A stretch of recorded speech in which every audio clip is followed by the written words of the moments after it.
Well, we're starting a new series just for the summer, and I'm going to introduce it with this guy right here. You ain't nothing but a hound dog.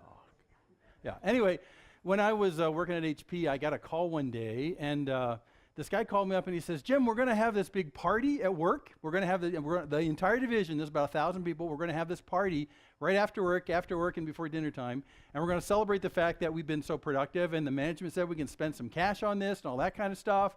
And I said, well, why are you calling me? Well, wait, just give me a second. We're going to have a big celebration, and we got together and decided we needed to have a theme.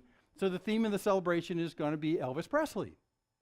Okay, so why are you calling me? Well, okay, so here's the deal. So we need someone who will MC the whole party, and I'd like you to do that. Oh, okay, I can do that because I've done that before. You know, I get up and talk and be silly and all that kind of stuff. And then there was this long pause on the phone, and he says, and we'd like you to wear a Elvis Presley costume? And I said, oh, that'd be great. And then there was this long pause on the phone. He says, you know, I've asked that of a whole bunch of people so far, and I never got such an immediate positive response. And I said, well, I'd love to. I want to dress up like Elvis all my life. So we rented a whole bunch. We rented all the Elvis costumes in town, and most of the higher management were all wearing Elvis costumes. And then we hired an Elvis impersonator to come in a black limousine on the side of the building, and all as we were getting ready for this Elvis impersonator to come, all of us in our Elvis costumes would say, hey, look, we're just wearing Elvis costumes. We're not really Elvis, but Elvis will be here any second, you know, and this big black limo comes up, and, you know, we turn down the lights and put a spotlight on him, and he comes running in with this sequin kind of stuff, you know, and everyone starts to scream. And it was interesting because the false Elvis was giving affirmation to the false Elvis, but it seemed like he was the real Elvis. And anyway, the long story short, it was a blast. So why are we talking about Elvis? Well, something happened in Shreveport, Louisiana in 1956. Okay, Elvis is on his ascension in terms of a really, really popular entertainer, and it's really coming up here. And you'd get to the concerts, and it'd be screaming and yelling, you know what I mean, right? All that kind of stuff is huge. And then it'd get to the end of the concert, and they couldn't end the concert because he would finish, ba-doom, you know, and he'd go off stage. He'd leave the microphone behind, you know, and there's the microphone. And of course, Elvis goes off stage, the microphone stays there, and what does the crowd do? We want Elvis, you know, and they figure he's just in the wings, you know. So sure enough, he would come back out, they'd do another song, they'd say, oh, thank you very much, and then he'd go off, you know, and back, there's the empty microphone again, and they go, we want, and this went on and on and on. And finally, the only way they could stop this was for the manager of the house to come out and say, Elvis has left the building. So that means... And that's where that came from. So that means that once he left the building, you can scream all you want, but it's the end. When the exit happens, it's the end. And then people finally gave up. And to this day, that phrase is used now. Whenever you want to end something, you can say, wait, has left the building. That's the end. There is no more. Scream all you want. It's not going to happen. He's left the building. It's done, period. It's over. When he leaves the building, it's over. Now, why are we talking about Elvis? We're going to spend the whole summer looking at Elvis. I didn't get any cheers. That's a good sign, actually. Okay, we're not going to study Elvis. But what happened in the Gospels with Jesus was like an Elvis has left the building moment. And let me explain it to you, because although the king was there and the king's not here now, it turns out that Jesus had a similar experience. So here we are in the streets of Jerusalem. In John 13 is where we pick up the story. They're together in the upper room. It's getting dark. And then Jesus drops this bombshell on them. He says, little children, yet a little while I am with you. You will seek me. And just as I said to the Jews, so now I also say to you, where I'm going, you cannot come. Jesus will leave the building, is exactly what he's saying. And in their minds, they're thinking, well, this is the end. This is the end then, right? If he's going somewhere. I mean, we left behind families and farms and everything we knew in our life. We left it behind to follow you, and we've been with you for 3 years. And now you're going to say, bye? Elvis has left the building. He goes on. A new commandment I give to you, that you love one another just as I have loved you. You also are to love one another. Well, who cares about that? What was that thing you talked about, you know, going someplace? Well, he says this because in verse 35, by this all people will know that you are my disciples if you have love for one another. So why does he say that right after this? Well, because they're asking themselves, I left home to be your disciple. The fact that I wake up every morning with you and I follow you through the day means that I'm your disciple. And as we go from village to village, Jesus, you'd lead the way.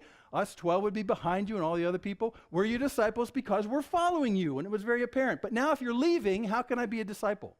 How can I be a follower if you're leaving? And so Jesus preempts the question and says, well, if you love one another, they'll know you're my disciples. Well, that's not a very satisfactory answer. I want to know why you're leaving. I left home for you. Why are you going away? Okay, we will love one another, although I don't know if I'll love that guy. But we'll love one another, but I don't want another reason to be your disciple. I want to be your disciple because I want to follow you. That was our commitment. And now you're saying, I'm going. You're leaving the building. He goes on. Simon Peter says to him in Simon Peter's wonderful way, Lord, where are you going? And Jesus answers him, well, where I'm going, you cannot follow me now, but you will follow afterward. And Peter says to him, well, Lord, why can I not follow you now? I'll lay down my life for you. We know how that turned out. And Jesus warns him in 38, will you lay down your life for me? Will you? Truly, truly, I say to you, the rooster will not crow till you have denied me 3 times. And that's the close of John 13. The close of John 13, the message the apostles heard is Jesus is going to leave the building, and by the way, Peter, you're going to leave the building too. It's over. It's at the end. Jesus has left the building. Peter's going to deny Christ. Everything's over. Everything we've done for the last 3 years has come to an end because I'm leaving the building. That's what they heard. So this has put the disciples in a huge crisis. No matter how much they stand in front of the stage of life and scream one more song, Jesus isn't going to do one more song because he's leaving the building. And that's the crisis at the end of John 13. So here's the question, and this is really what we're going to look at this summer. What does Jesus say in the next couple chapters to address this crisis in their hearts? They want to follow Jesus. They want to be his disciples. They want to go everywhere that he goes. And now he says, I'm going away. What do you say to the disciples so that it calms their hearts and it gives them an understanding, and this is key, gives them an understanding of what life is like without the physical Jesus present? Is there still discipleship? Is there still following Jesus? How does all this work? Now, I say it like that because we are in exactly their same shoes. What is life like when you want to be a follower of Jesus and yet he physically isn't here?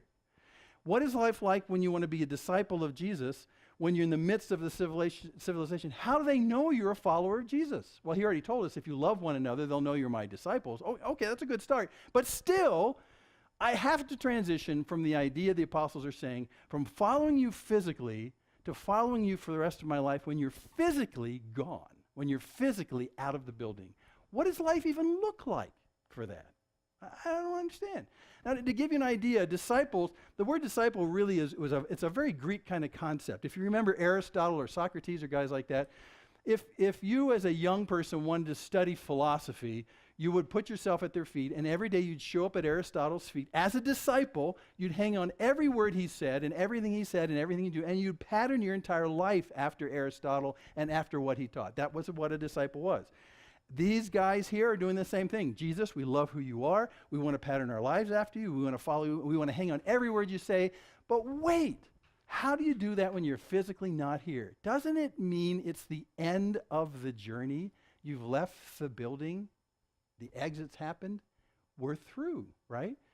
So we're going to look at the next 4 chapters of John, because the next 4 chapters of John is probably one of the richest words of Jesus to the apostles and to us in extension. How do you live as a disciple of Christ when he physically isn't there?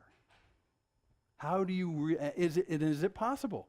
And what's his plan for this next phase in life for the apostles and the phase that we've always known? So that's what we're going to look at this week. And we're going to look at it, not that Jesus has left the building, but actually that Jesus has not left the building. And that's the news he has. He is physically not there, but there's more going on than just that. There will be more songs, even though he's left the building. So we're going to look at John 14. You can't tell this too well. Those lines right there, some of them are red. Do any of you have red letter Bibles? Yeah, red letter Bibles are a great invention. Everywhere where the words of Jesus are, they print them in red. So you can just flip through pages and see where Jesus talks. Well, if you flip through John 14 and 15 and 16 and 17 and you scan for the red lines, it's thick. There's almost nothing in there that's not the words of Jesus. So this is probably next to the Sermon on the Mount, the thickest, most concentrated section where you have Jesus just talking.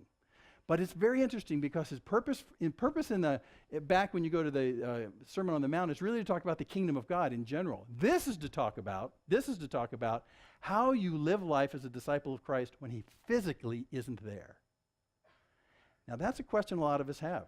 I've talked to many people who've become Christians, and they say, well, now I'm a follower of Jesus, but how does this work really? I mean, this seems kind of misty. Kind of strange. How do you actually have a relationship with Jesus and follow him when he's physically not there? And that's a great question, because we have trained ourselves all our lives to relate to one another physically, right?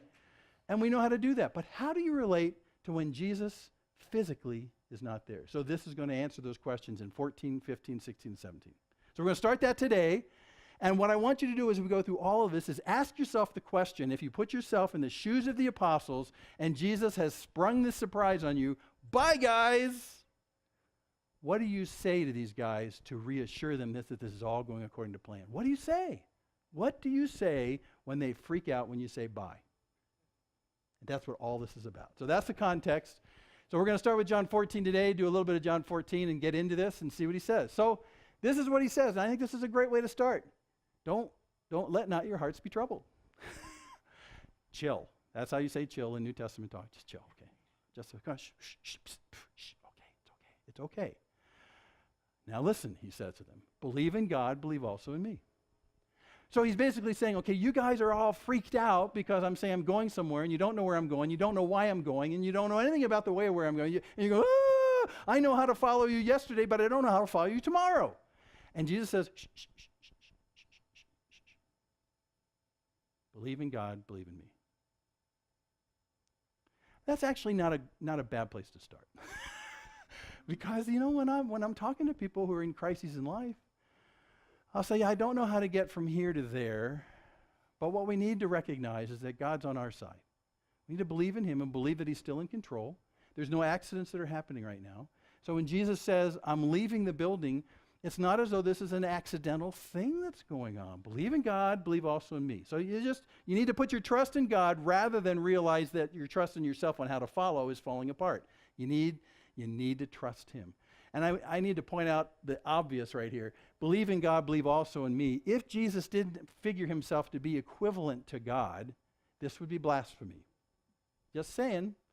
It's one of those places when we talk about the concept of the Trinity, where Jesus and the Father, we look and we say, you know what, he's really tying himself together with God. Normally what he would say is, believe in God, it'll all work out. Believe in God and believe in me. Oh, wait a second, you're right on the tippy-toe edge of blasphemy, but not if he has actually got himself. So you'll see this happen all through John 14, 15, 16, 17. You'll see this happen. He'll be talking as though he's the Father. And he'll do some more of that today. He says, look, in my Father's house there's many rooms. If it were not so, would I have told you that I go to prepare a place for you? And if I go and prepare a place for you, I'll come again and take you to myself, so that where I am, you may be also. So this actually is all he really needs to say, technically speaking, to satisfy the worry of their hearts. Believe in God, believe also in me. Listen, there's lots of places where I'm going. There's lots of rooms. We're not out of space where I'm going. There's lots of space. Got it, and part of that space is meant for you. It's got your name on the door. We're expecting that. That's what's going to happen. You'll be there. I'm going to prepare a place for you. And then when I go there, I'll bring you back there. Because the point is, where I am, I want you to be also. Then that should satisfy their hearts. But you said you're leaving. I know, but my intention is that where I am, you will be also. So you're going someplace? Yes, but there's lots of space. Now, this is just a generic way of saying there's lots of space for you in the plan. You are actually accommodated in the plan. This is not an accident. He's not saying, listen, I'm going back to the Father, and my room is pretty big. I do have a closet. I could fit maybe 100 of you in the closet.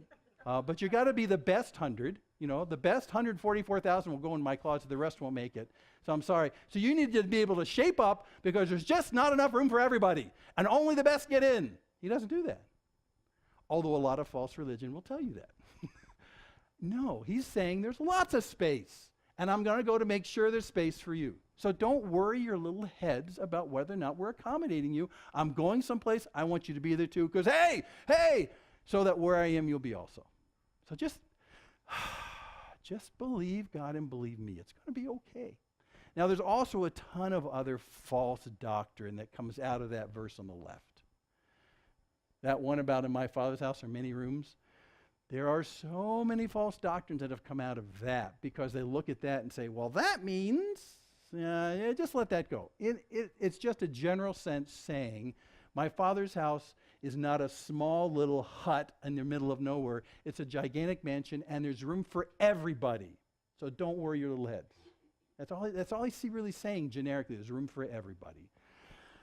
And I'm going to prepare a place. And I want you to notice another thing.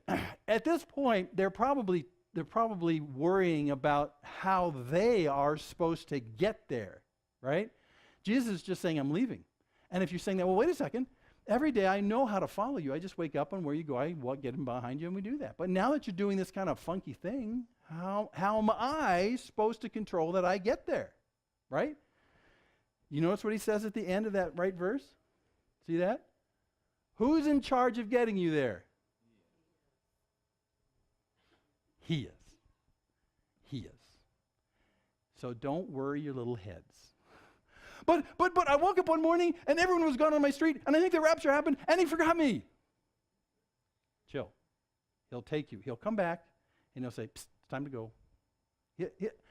I will come again and will take you to myself because I want you to be where I am. Those are the best words, I think, almost the entire New Testament. I want you to be where I am. And if you've given your life to Christ and fallen in love with him, those are the best words to me. People ask all the time, can you tell me some more about what heaven's going to be like? Well, there's not a lot there, but I can tell you this. Heaven is the place where he will be, and he wants me to be there with him. So what do you know about heaven? He will be there, and that's what I'm concerned about.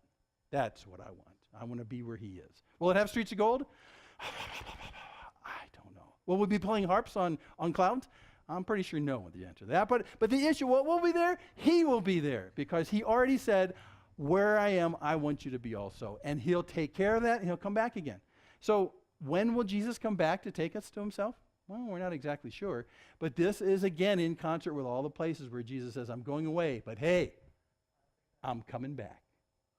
I'll be back. Yeah, exactly. I'll be back. And you can take that to the bank. And when he comes back, he'll take us to himself. My eschatology, my end times theology, can pretty much just rest on that. I know that when he comes back, it'll be his job to take me to himself so that where he is, I'll be also. Woo-hoo! And it's not my job. It's not my job. Well, he keeps going to reassure their hearts about this leaving thing, about leaving the building.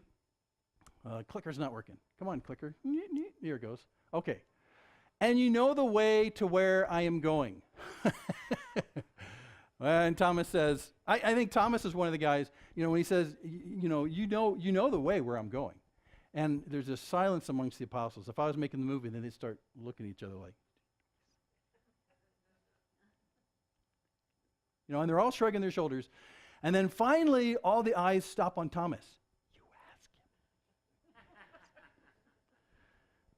And Thomas says, Lord, we don't know where you're going. How can we know the way? Now this is a very typical human kind of response because if I'm going to try and figure out the way to get there, I have to know where I'm going, right? You get in the car and you know where you're going, and before you go, you plot the path because knowing where you're going makes it easier for you to figure the way. But if you don't know where you're going, you can't plot the path. So what he's saying is it's a very natural human thing. Actually, we don't know where you're going, so how can we know the way to get there? That's a great question. Woohoo, Thomas. But I think he just pulled the short straw. Yeah. So when he said to Peter, deny me 3 times. Deny me 3 times, yeah. What happens after that? What happens after that? Peter does. Peter completely abandoned. Peter leaves the building. Yeah, he does. He fails. So really, it looks like it should be the end of the story. Jesus is leaving the building. The apostles are leaving the building. It should be the end of the story. And he's reassuring them it's not the end of the story. So, Lord, we don't know where you're going. How can we know the way? So really the question is, Jesus, if you tell us where you're going, then we can start working on how we're going to get there to follow you. But he already told them you don't have to worry about that because I'll come back and I'll bring you. It should be, oh, they're really freaking out here. In fact, here, I put this picture of this puzzle up here because it's really true. If you see it like this, you know how to work the way to the exit if you know where the exit is. Do you see where the exit is on the puzzle? So since you know the where, you can figure out the way. But if you don't know the where, how are you supposed to do the way? So it's a great natural question if, indeed, you are in charge of getting yourself from here to there, if that's on you. But it's not on you. He already told us. I'll come back, bring you to myself, so that where I am, you'll be also. How does he answer this? Jesus said to him, I am the way and the truth and the life. No one comes to the Father except through me. And I think at that point, the apostles went, we're asking you where you're going so that we can figure out the way. And Jesus says, you don't have to figure out the way based on the where because I'm the way. Oh, so we don't have to kind of figure this out? We don't have to go on Google Maps or MapQuest or something like that and say, Jesus is going to be here. We have to plot me a course. No, he said, I'm the way. So just that. I'm also the truth. That is the way things really are. I'm also the life. Life comes from me. No one comes to the Father except through me. So really nicely, he says, if I could tell you where I'm going, most of mankind would say, since I know where you're going, I will come to where you are and where the Father is, and I'll make my path and I'll go there. Right? That's the natural human response. Jesus is saying that's not how it works. No one comes to the Father except through me. I'm the way. So you have to actually put your trust in the way. It's not up to you to figure the way. It's up to you to trust the way. That's me. That's a great answer. That's a great answer. No one comes to the Father except through me. By the way, a lot of people point at Christianity and say, Christianity is so narrow-minded. It's all about Jesus. Why aren't there must be many ways to get to God. Well, that makes sense to me in a certain way, but I shrug my shoulders and say, well, it says in John 14 that no one comes to the Father except through Jesus. There it is. So if people pummel you with that, saying there must be multiple paths to God, you can just turn around and say, well, not according to what Jesus himself said. That's just not true. So I'm not being bigoted against your way. I'm not dissing Buddha, although I can diss Buddha other ways. But I'm just saying that Jesus, in his authority, said, you don't get to the Father except through me. I'm the way. I'm the way. So you can be narrow-minded because Jesus was. If you had known me, you would have known my Father also. From now on, you do know him and have seen him. Now, why does he say this? Well, because he says, I'm the way to the Father. And hey, hello, if you'd known who I was, you would see some of the Father in me and know that the way of the Father is in me because I'm showing a lot of Father here. It's really natural. You would have known my Father also. And he elaborates on this. Now, again, I see the apostles turning to one another with shrugging shoulders, saying, what did he say? What did he say? The Father? And so this time, Thomas isn't the one who lost. Philip is the one who lost. And they all looked at him and said, ask him. So what does Philip ask him? Guess. Okay, show us the Father. And that'll be enough for us. I know, I laugh when I read that. Show us the Father, and we're okay. We're okay. Yeah. Anyway, here we are all messed up inside because you're leaving us. But you know what? If you just show us the Father, I think we can go with this. Now listen, you're just like these guys. And if you were in this kind of crisis, you'd be asking the same questions. You'd be worrying about the same stuff. So just don't laugh at them, okay? We're all laughing together at ourselves, right? Yeah. Right, okay. So show us the Father, that's enough for it. And I think Philip and the apostles are thinking this, hey, what do you say? We part the heavens, Jesus, you part the heavens? Give us a view to who the Father is.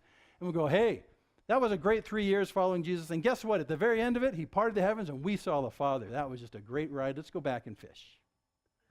That would be great. So show us the Father. That's the concept. And Jesus says to him, oh boy, this is where you need a drum roll. Have I been with you so long and you still don't know me, Philip? Whoever has seen me has seen the Father. How can you say, show us the Father? Do you not believe that I am in the Father and the Father is in me? Now, how many of us can stand with a straight face and say, if you've seen me, you've seen God? Not me. Because all you have to do is dial back maybe the last hour, and you can say, yeah, but I saw you. Okay. And then I saw you last week. Okay, just stop that. And then I remember last year when you raised, okay, I know. But Jesus can say, if you've seen me, you've seen the Father. Now, that's a mind blower.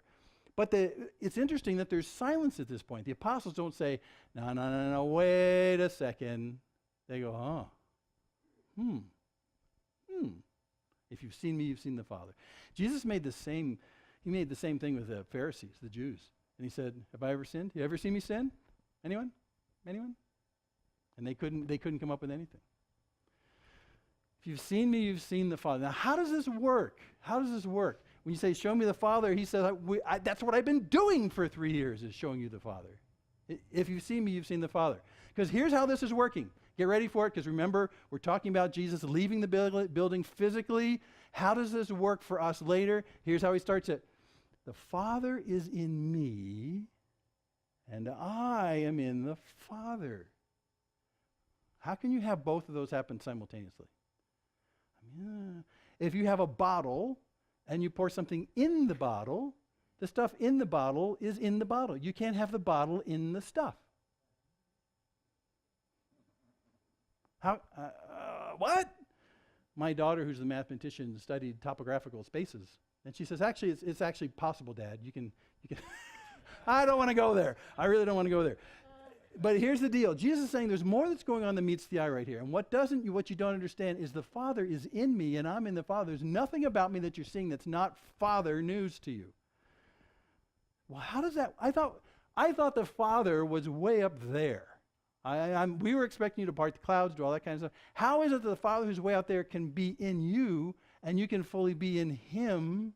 So if there is this kind of unity that I don't quite understand here, he's in me and I'm in him, okay, I'll let that go for a second. And maybe that explains why it is that you can say, if you see me, you've seen the Father, because after all, the Father's in me and I'm in the Father, and there's this incredible oneness. And he'll talk more about this later as he goes on, and this oneness. And then the question in the back of your mind, if they're getting out of crisis thinking, they might be thinking, maybe our future has something to do with him being in us and us being in him. Could that be what we're talking about? Jesus hasn't left the building. Maybe he has entered the building. Oh, we'll think about that, because he's going to talk about that later. So Jesus says, the words that I say to you, I do not speak on my own authority, but the Father who dwells in me does his works. Oh, and he says this in another place, and then in John particularly. Everything I've said comes from the Father. Everything I do comes from the Father. There's nothing I say that's of my own. There's nothing I do that's of my own. It's of the Father. There's perfect unity in that sense. Perfect unity. There's no divergence at all. The words that I say, I don't speak on my own authority, but the Father who dwells in me. Believe in me that I am in the Father and the Father is in me. Oh, quit saying that. It's hard to figure out. Or else at least believe on account of the works themselves. Okay, so if you're having a problem believing that the Father's in me, and that I'm in the Father, and we'll work on that for a while, at least accept that on the basis of what you've seen me do for the last 3 years. Have I done things amongst you that an ordinary man could do? Well, no, actually, I've seen some pretty crazy stuff. Exactly. Where do you think that came from? Well, we just thought you were a great teacher or a prophet or something like that. No, it's the Father in me. Father in me doing those works. And the stuff that I've said, that's words that came from the Father. So that's why what you're seeing here is a perfect image of the Father himself in me. And sure enough, when you read through the rest of the New Testament, I love the one in Hebrews at the beginning of Hebrews, because it says that Jesus is the radiance or the outshining of the Father. That is who the Father is, and the Father by nature is immortal and invisible, but there's something that shines out of him. And if you want to see what this invisible God is like, he casts a shadow in who Jesus is. He's the radiance of the Father. Shadow's not good. He's the light. He's the light of them. So that's how you see it. Believe in me that I'm in the Father. I mean, at least, do it based on what you've seen me do. Truly, truly, I say to you, whoever believes in me will also do the works that I do, And greater works than these will he do because I'm going to the Father. Now, there's a corporate gasp in the room when he says that. Because they're already remember what they're asking themselves? Where are you going? Why are you leaving us here? What's next in the plan for us if we want to follow you? How do you live life as a disciple of Christ when he's physically not here? And Jesus says, hold on to your seats, boys. Listen to this. From now on, whoever believes in me will do the works that I do. You mean like healing people? Like raising people from the dead? You mean like standing in front of crowds of thousands of people and speaking wisdom and the gospel? I mean all that stuff? Well, how's that physically possible? Remember Jesus says, the Father's in me and I'm in the Father? Maybe we're getting at the point that from this point on, with the physical Jesus out of the building, it's an issue of the spiritual Jesus and God being in me and I in him. Maybe that's what's going on, because that's how it worked for Jesus. That's how it'll work for me. You will do the things that I've done, and hold on to your seats, and greater works will you do. Yeah, really? And I think that's when they went, what? Great. How can you do things greater than what Jesus did? Well, you got to understand, this means actually broader. You'll do things on a broader scale than Jesus did. And you think about it, Jesus' ministry was geographically very limited. I mean, he was only in a very small space. And now he's saying that through you guys, through you being in the Father and the Father being in you, you're going to go on a much broader scale and do the same kind of things that I've done all around the world. Now, when you read through Acts, you see it happening. And you look at the secular history of the early church in the first couple centuries, you see it happening on a broader scale. So that's what he's saying. I'll do greater works than these he will do because I'm going to the Father. So the issue is, if I stayed right here physically, I would only be able to do what I could physically do, right? I sleep 8 hours a day. We walk around and talk 16 hours a day. We can only walk so far. The furthest extent he got up to the north was actually up into parts of present-day Lebanon. He got over to present-day Syria a little bit. South, he didn't go very far. So, I mean, he was restricted. But he says, now you go in those larger places. Since I'm going to the Father, I don't have to physically go to those places. You're going to do it. That's what he's implying right here. You're going to do it because I'm going away. Now, I'm going to put some words in his mouth. Some people think this means that Jesus gave them some kind of priesthood at this point. Like he said, okay, I'm going, but I'm going to put some real mean juju in you, and you're going to do this for me someplace else. So if you read it like, it's read sort of like this: truly, truly, I say to you, whoever receives the priesthood from me will also do the works that I do, and greater works than these will he do because he has the priesthood from the Father. That's an abomination. I mean, and what it does is it creates this kind of privileged class. I included women in the priesthood here, so you don't know who I'm talking about. But it creates what seems like to be this privileged class of people who Jesus says, go and do what I did. You have special things from me. Woo! Now you have power. And then you can march into villages and say, hey, I've got the stuff. I'm going to do that for you. And it creates this sort of prideful thing going on. And if Jesus was going to tell them he was giving them a special empowered priesthood, he would have done it right here.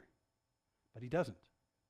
I'm just saying this is an abomination. But this creates a prideful arrogance of saying what Jesus had, I have a lot of that now too, and so I'm going to do that for you. Well, no, actually. And to kind of erase that idea, the next words erase it really well. Look in the next words and tell me who's doing the stuff here. Whatever you ask in my name, this I will do, that the Father may be glorified in the Son. If you ask me anything in my name, I'll do it. So, who does it? Jesus. But he left the building. I guess not. See? I guess not. He's saying as you go off into this new venture with me, physically not here, on a broader context, doing the things that I'm doing, it's not you doing it, it's still me doing it. How is that possible? The Father's in me, I'm in the Father. That's how that's possible. So he's very clearly saying, you're going to go off and do what I was doing on a broader scale. But listen, before your heads start getting big and fat, you got to understand it's not because I gave you some special juju. It's because I'm still doing it in you. That's the key truth of the New Testament. And as the New Testament church grew, it wasn't because they had a special priesthood. It was because Jesus was still in the building. That's really important to remember. He's in the building physically in them. Now, I got to point out a couple of things on these 13 and 14 over here. If you ask anything in my name, I'll do it. So as a result, this Christian superstition has arisen that if I pray my prayers and end it with, in the name of Jesus, amen. Because of this verse alone. Because of this verse alone.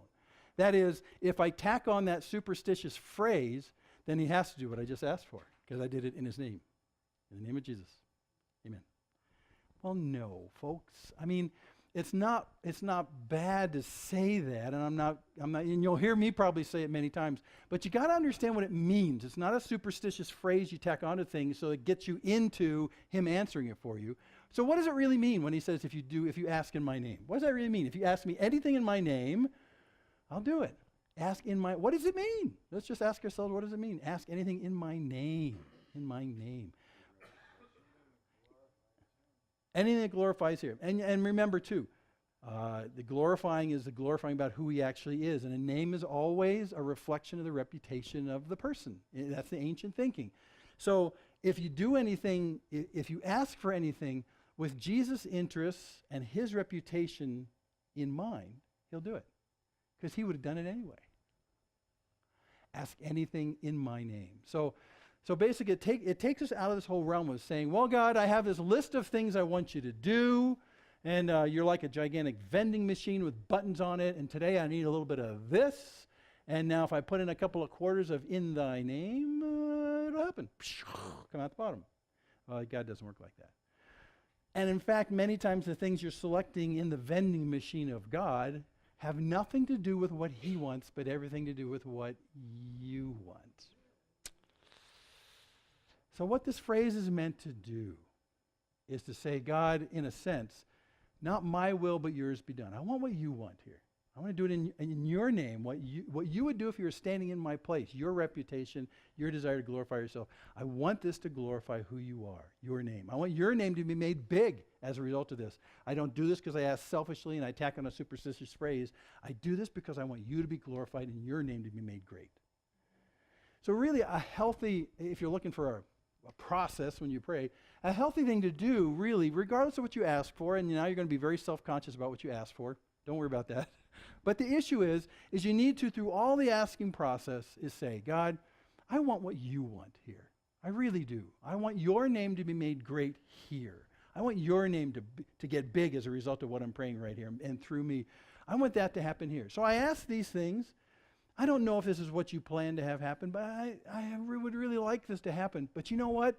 Regardless of that, I want your will be done, not mine, because I want your name to be made great. That's what I want. So there you go, God. Is it wrong to ask him for things that you need? Not at all. Because Jesus says, you don't have because you don't ask. So ask. But he's not compelled to give you, really. But always temper what you ask with, but you know what? I want what you want. Because God, you got a bigger picture than I got. I've just given you a suggestion of, I think, what will make my life better.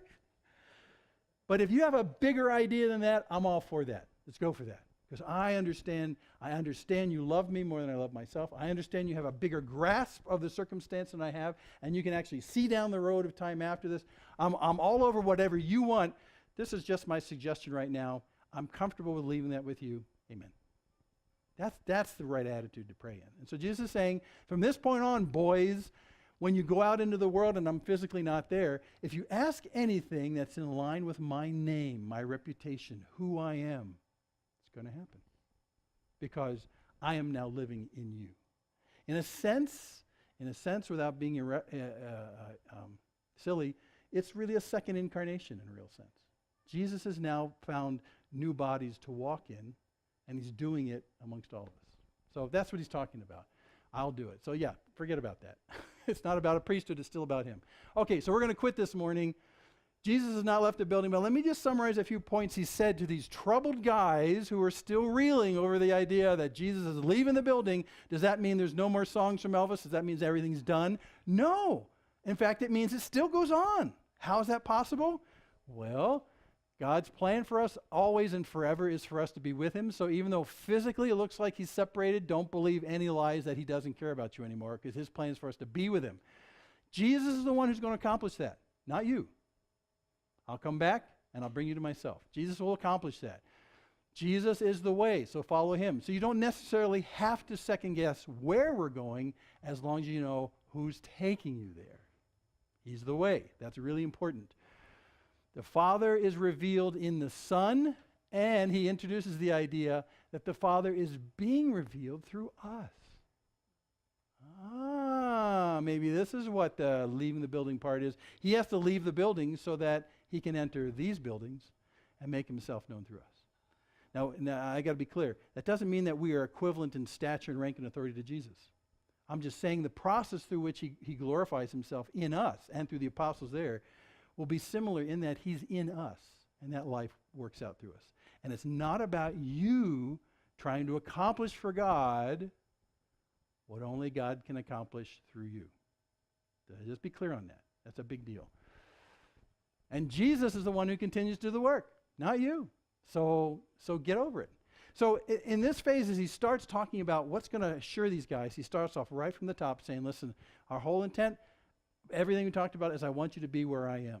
But there's going to be a funny period here where I'm physically going to leave the building. But I'm not going to physically leave you. I'm not going to leave you. I'm going to be in you in a new kind of way. I'm going to be in you. And through you, I'm going to continue to glorify who God is. Through you. Now, it's going to be a relationship unlike any physical one you've ever had before. But it's going to be more real than any you've ever had before. It's real. It's really going to happen. And I'm going to glorify myself through you. And just to reassure you, you don't have to take a special Dale Carnegie course in how to be a Jesus replacement because Jesus is in you and he's still the one doing the work. Now, maybe you're like me. You go into situations with other people or conflicts or something like that. And I often get in these situations and I say to myself, what am I doing here? What can I say? What am I supposed to do? I mean, have you ever, anyone? Am I just the only one who doesn't? Yeah, okay. So anyway, you're in that situation and you realize that you don't have the words, you don't have the actions, you don't have the priesthood power. So what am I supposed to do? So in those moments when that happens, you just quietly say and you pray to God, I know you're in me. I know you seek to glorify yourself through me. I know I don't have the words or the power or the actions. Will you in the next minute glorify yourself through me, and will you do it rather than me spacing out because I can't figure out how to do it myself? I'm yours. I'm the flesh that you were looking for to transport yourself and to glorify yourself. And that's really all you have to do. And so that's why we'll say over and over again, the key to this life with Christ, now that he's physically left the building, in you, is to allow yourself to be available to him to use you in any context he puts you. Because now you're the temple. He lives in you, and he's seeking to glorify himself and work through you. So if you ever get to a situation where you say, I don't have the words, say, well, you have the words and you're in me. And you realize you don't have the power to do anything, well, God, you have the power to do this. I'll come to you and you'll work through me. I'm yours. And then a remarkable thing happens. You'll be surprised at what happens after that. I mean, it really happens so often. And I've said this before, especially when talking to people, we'll say, I found myself saying this. I found myself saying that. And you stand back almost apart from yourself saying, where did that come from? I'm in you. You're in me. It's going to work.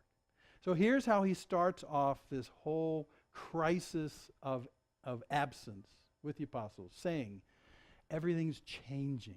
But it's not really changing that much, because the reason that I could do and say what I did while I was here is because the Father's in me and I'm in the Father. And hey, that's the plan for you as well from here on out. So chill, believe in God, believe also in me. Where I am, I want you to be there too. So don't worry about it.